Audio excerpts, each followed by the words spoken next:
The Stagecoach is a true Texas icon, dating back to the days when it was a stop along the old Chisholm Trail and an early stagecoach route between Waco and Austin. This is co-owner and Texas preservationist David Hayes.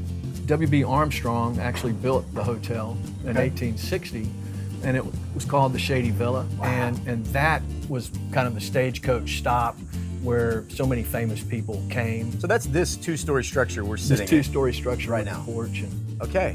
I mean, Main Street must have looked so different. I mean, no I-35, clearly. So this must have been the main stagecoach thoroughfare, or, covered wagons. that's right. It was the I-35 of its time. Chisholm Trail was, and because of the people that were going up and down it, and they needed to stop, wanted to have a drink of spring water, have something to eat, or needed a place to stay, it became very historic. It's the second oldest hotel in Texas. That's incredible. Second only to the Minger Hotel across the street from the Alamo. But folks have been lodging at this spot for even longer, as this hotel was built on top of an old Tonkawa village. This giant pecan was even bent by the Indians to mark the spot where the natural springs could be accessed for fresh water, right down into this cave. Wow. Now this is freaky. And legend holds that somewhere in this cave is old Spanish gold. And so many treasure hunters would trespass to come find it that they had to build that shed on top of it to keep people out. But luckily, David opened it up for us.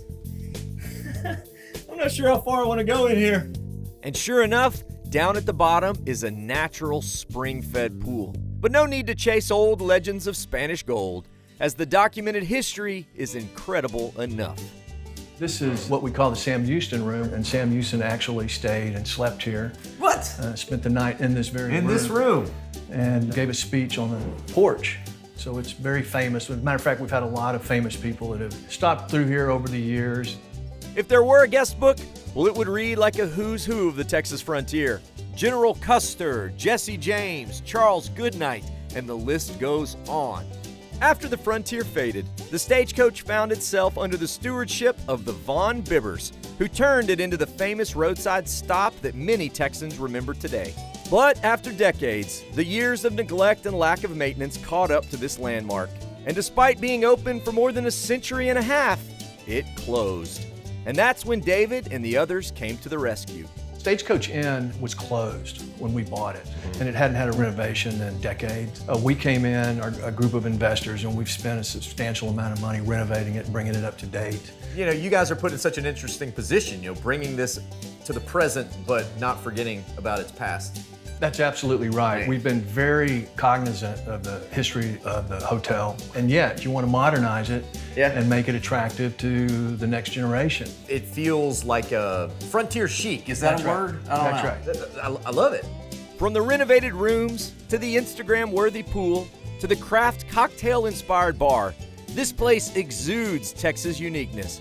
But one thing that will never change about the Stagecoach is its desire to fill all travelers' bellies with tasty Texas cooking, even if waitresses like Betsy no longer work here.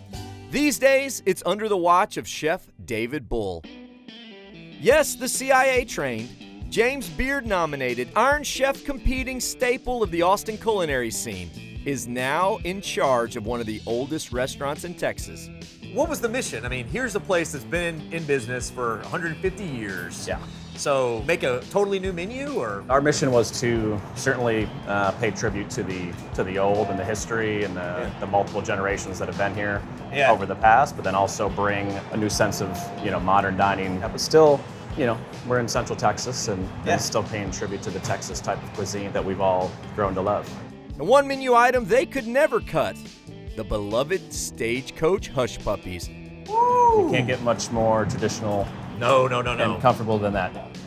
Oh, man. It's good, right? Oh, yeah, that's delicious.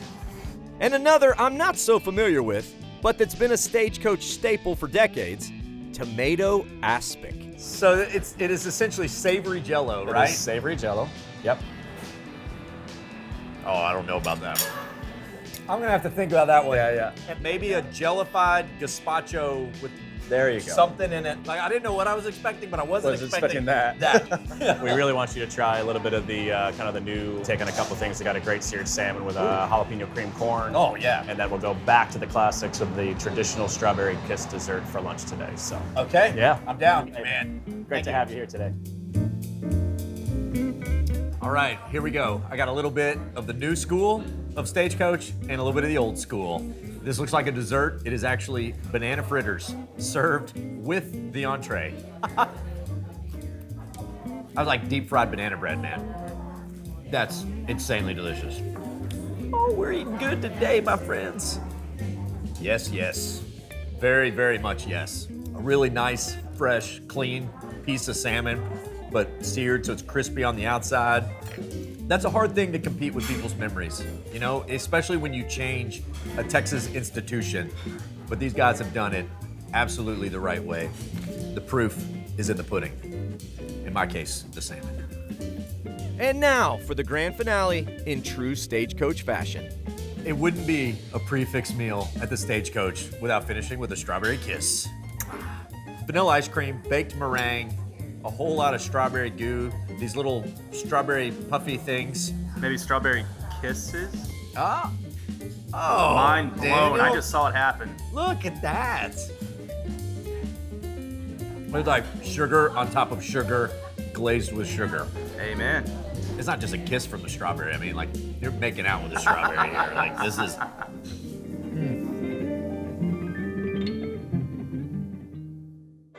To see the full episode or to get info about how to visit this spot, trip on over to thedaytripper.com. Or here's some other videos you may like. Vaya con Dios, amigos.